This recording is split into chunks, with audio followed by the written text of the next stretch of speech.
किया था कि हम खासदार साहब के घर पे जाएंगे, उनसे बातचीत करेंगे, लेकिन आज जैसा बताया जा रहा है खासदार साहब नहीं है, तो उसके ऊपर आप क्या कहेंगे? देखिए, हमने आज से 5 दिन पहले खासदार साहब के ऑफिस पे लीगल ख़त भेजा था और एक ख़त हमने पुलिस स्टेशन सिटी चौक को भी भेजा था और हमने उनको ये बताया था कि 2 जून को हम आपके घर आने वाले हैं और बड़े ही समझदारी से अखलाक के साथ हम आपको सवाल पूछने वाले हैं। हमारा पहला सवाल है कि आपने औरंगाबाद के ताल्लुक से पार्लियामेंट में आवाज़ क्यों नहीं उठाई। हमारा दूसरा सवाल था आपने होम मिनिस्ट्री में ऑब्जेक्शन क्यों नहीं लिया। और हमारा तीसरा सवाल था कि पहले जो होगा ये सारे सवालों को पास कर दो और अब जो है तो ये लड़ाई सुप्रीम कोर्ट में लड़नी है, तो आप सुप्रीम कोर्ट की लड़ाई लड़ने के लिए आगे आइए। ये कौम भूखी प्यासी रहकर आपके पीछे दीवानावार फिरती है, तो ये कौम की जो इज्जत है वो नाम है औरंगाबाद है। ये औरंगाबाद को बचाने के लिए आप क्या कर रहे हैं? ये औरंगाबाद हो सकता या पूरी तरीके से संभाजी नगर हो गया? औरंगाबाद होने के कोई चांसेस बाकी है या नहीं है? आप खासदार हैं, आप हमारे को बताइए कि हमने इसको संभाजी नगर लिखना, संभाजी नगर बोलना चालू कर देना है या कोई उम्मीद है? ये सारे सवाल लेकर हम खासदार साहब के पास आए थे, लेकिन यहाँ आने के बाद हमको पता चला कि खासदार साहब घर पे ही नहीं है और जो पुलिस हमको रोकने के लिए आ गई। आज तो हम, ये घर है, यहाँ मेरी माँ बहनें रहती है, यहाँ पर हम शोर नहीं करेंगे। आज तो हम यहाँ से जा रहे हैं, लेकिन मशवरा करके और एक कोई डेट तय करके हम वापस खासदार साहब के मौजूदगी में यहाँ पर फिर आएंगे। शहर की क्या है पहचान? सर अभी जैसा आपने कहा है कि हम बहुत अखलाक के दायरे में से बात करने आए थे, लेकिन अब आने के बाद जैसा आपकी तरफ यहाँ नारे लगे कि खासदार साहब मुर्दाबाद, आपको लगता नहीं कि जो आपने बात कर रहे हैं उसके आप अगेंस्ट बात जा रहे हैं? जैसा आपने कहा हम अखलाक के दायरे में बात करने वाले, यहाँ तो मुर्दाबाद के नारे लग रहे हैं। देखिए, औरंगाबाद से बड़ा कोई आबाद नहीं है। जो औरंगाबाद के लिए कोशिश नहीं करेगा वो हर कोई मुर्दाबाद है। औरंगाबाद हमारे लिए इज्जत है, औरंगाबाद हमारे लिए नाक है। जो औरंगाबाद की बात नहीं करेगा वो सब मुर्दाबाद है। सर आज 2 दिन के बाद चुनाव मतलब होने वाले हैं, मतलब वो आने वाले, रिजल्ट आने वाला है। आपको नहीं लगता कि ऐसे टाइम पे आपने चुनाव मतलब ये वक्त चुना है, बाद में भी बात कर सकते थे? ऐसा नहीं हो सकता जी, शहर में चर्चा चल रही है इसके ऊपर। देखिए, मैं ये काम जल्दी क्यों करना चाह रहा हूँ, मैं सुप्रीम कोर्ट में जल्दी क्यों जाना चाह रहा हूँ, मैं ये नाम के लिए आज खड़ा क्यों हुआ हूँ, ये सारी चीज़ें मैं ऑन कैमरा नहीं बता सकता हूँ। लेकिन इलेक्शन खासदार के ये 100 पद, खासदार मेंबर ऑफ पार्लियामेंट के ये 100 पद, अब्दुल वाहिद की 100 जान इस औरंगाबाद पे कुर्बान है। खासदार का पद और हमारी जान हमारे लिए कीमती नहीं है। औरंगाबाद हमारे लिए कीमती है। अब्दुल साहब तुम आगे बढ़ो, हम तुम्हारे साथ हैं। सर जब हमने पहली आपकी बाइट को लगाया था उसके अंदर बहुत से कमेंट्स आए थे, उसमें कमेंट्स ये भी था कि भाई जैसा आप खासदार साहब को बोल रहे हैं कि आप मिलने वाले हैं, तो राष्ट्रवादी कांग्रेस इनके जिम्मेदारों से भी आपको मुलाकात करना चाहिए। कमेंट्स आ रहे हैं ऐसे। कांग्रेस और राष्ट्रवादी कांग्रेस ये कौम की लोगा नहीं है, ये कौम की पार्टी नहीं है, इनके नाम में मुस्लिमीन नहीं है और ये कौम की ठेकेदारी नहीं करते। एमआईएम ये कौम की ठेकेदारी करते, इनके नाम में मुस्लिम है। हमारा हक इनके पास से, खासदार इम्तियाज जलील के पास बनता है, इसलिए हम सवाल भी खासदार साहब से पूछेंगे। आखिर सवाल, आपको लगता है कि अकेला खासदार अपने दम पे बहुत कुछ कर सकता है? लगता है आपको ऐसा जैसा आप दावा कर रहे हैं? खासदार बहुत बड़ी ताकत है और उनके पास जर जोर सब है, इसलिए खासदार ने जो करना चाहिए वो खासदार ने नहीं किया, ऐसा हमारा ऑब्जेक्शन है। अगर हम गलत हैं तो खासदार साहब सामने आकर बताएं कि हम गलत हैं।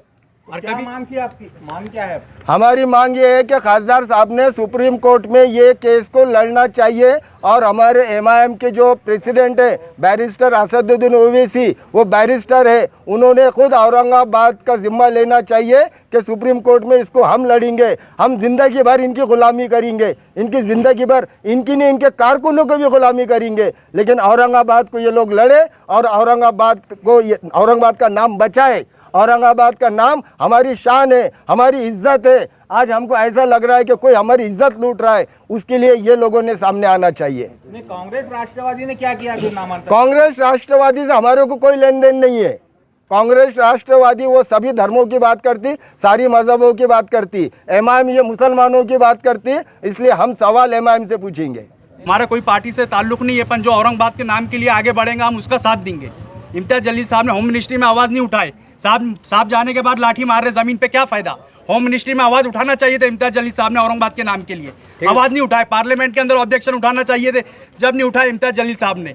आज जो है एक नहीं कई सवाल इम्तियाज जलील पे, आज कुरान की बेहुरमत हो रही है, अल्लाह के नबी सल्लल्लाहु अलैहि वसल्लम के नाम को बुरा भला बोल रहा है, कुरान जलाया जा रहा है। इसके ऊपर ही पार्लियामेंट के अंदर एक कानून बनना चाहिए, राज्यसभा लोकसभा और राष्ट्रपति मिलकर ऐसा कानून बिल पास करे कि जो अल्लाह के नबी सल्लल्लाहु अलैहि वसल्लम की शान में गुस्ताखी करे, कुरान करीम को जलाए, तो उसको जो है 10 लाख रुपए जुर्माना देना चाहिए और फांसी की सज़ा होना चाहिए। ऐसा कानून पास करना चाहिए। खासदार ऐसा सक्षम होना चाहिए।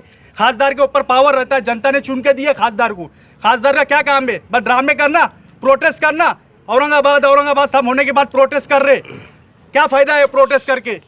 जब करने वाली बात थी जब तो किए नहीं। सर आखिरी सवाल, कि आप खासदार साहब तो नहीं है, पुलिस के अधिकारी कर्मचारी मौजूद है, कि आप कॉपरेट करेंगे कि आप कुछ और कुछ करने वाले हैं? पुलिस कॉर्पोरेट करेंगे, पुलिस अपना काम करेंगे। अगर पुलिस हमको अरेस्ट करना चाहती है तो हम पुलिस के साथ में जाने को तैयार है, लेकिन खासदार साहब से तारीख लेके हम फिर आएंगे। खासदार से मिलने के लिए आप हमारे को कैसे रोक सकते हैं? आप पुलिस है, आप पुलिस का काम करो। आप जो है ना हमको मिलने से नहीं रोक सकते। हम जा रहे हैं, आपने ना घर पे नहीं है ना सर, तो पहले वहाँ पर अभी आप हमारे को रोकने का तरीका क्या है आपके पास? है इसलिए ना। आप हमको क्या करेंगे? अभी हम इतने लोग अभी कैसा है, आचार संहिता चालू है और इतने लोग नहीं जम सकते। कानून हम भी जानते हैं सर। हाँ ना, वही बता रहे आपको, आचार कानून नहीं संहिता- बता रहे आपको जी, कि आचार संहिता चालू आप गुनाह दाखिल करो। हाँ, वही बता रहे आपको। आप गुनाह दाखिल करो, हम रोको मत। हमारे खासदार से मिलने के लिए हमको आप रोको मत। हमको उनसे कुछ सवाल पूछना है, उनसे बात करनी है। ये कौन सा तरीका होगा कि हमारे खासदार से हम मिल नहीं सकते? ये तो वही बात हो गई कि पुलिस को आगे कर देना। साहब नहीं है। अरे साहब नहीं है तो साहब क्यों नहीं है? साहब को हमने पहले बता दिए थे कि हम आ रहे। साहब एक आम आदमी से क्यों डर रहे? साहब नागरिकों से क्यों डर रहे? जो लोग उनको वोट देके पार्लियामेंट भेजा रहे, साहब उनसे क्यों डर रहे? तुम इतना आगे क्यों जा रहे हैं यार? आप हमको रोको मत। थोड़ा पीछे हटो ना। आप पीछे साहब के जो भी वहाँ पे होंगे ना, उनको बोलो, साहब को बुलाओ। हम बात करे सिवा जाएंगे नहीं। या आप पुलिस के ताकत का इस्तेमाल करो, गाड़ियाँ बुलाओ, उठा के हमको गाड़ियों में डालो, जेल में ले आके डाल दो। हमारे को हमारे साहब से बात करनी की है। पुलिस रोक नहीं सकती, ये कोई तरीका नहीं है। कानून हम भी जानते हैं सब। अगर डायरेक्ट आए तो आप समझ सकते हैं। हमने इन्फॉर्मेशन पहले दिए थे ना खासदार साहब को, हम आप करने जो विजिट करने के लिए आ रहे हैं। अब मुझे पता था ये होने वाला है, बल्कि खासदार साहब नहीं रहेंगे घर पे। एक्सेप्ट नहीं करना चाहिए था। ये हाँ, ये अचानक से आए तो हम जो है तो सारे काम मोहब्बत से कर रहे, प्रेम से कर रहे। इन्फॉर्म करके आए ना, हमारा राइट्स है ना। हम खासदार से पूछेंगे सवाल। जब इम्तियाज डरता है, पुलिस को आगे करता है। जब इम्तियाज डरता है, पुलिस को आगे करता है। औरंगाबाद जिंदाबाद, जिंदाबाद जिंदाबाद औरंगाबाद जिंदाबाद, जिंदाबाद जिंदाबाद। इम्तियाज जलील मुर्दाबाद, इम्तियाज जलील मुर्दाबाद, औरंगाबाद जिंदाबाद, औरंगाबाद। जिंदाबाद। जब इम्तियाज डरता है, पुलिस को आगे करता है। जब इम्तियाज डरता है, पुलिस को आगे करता है। औरंगाबाद जिंदाबाद, औरंगाबाद जिंदाबाद, औरंगाबाद जिंदाबाद, औरंगाबाद। जिंदाबाद। महाराष्ट्र सरकार मुर्दाबाद, महाराष्ट्र सरकार मुर्दाबाद, जातीयवादी पार्टियां मुर्दाबाद।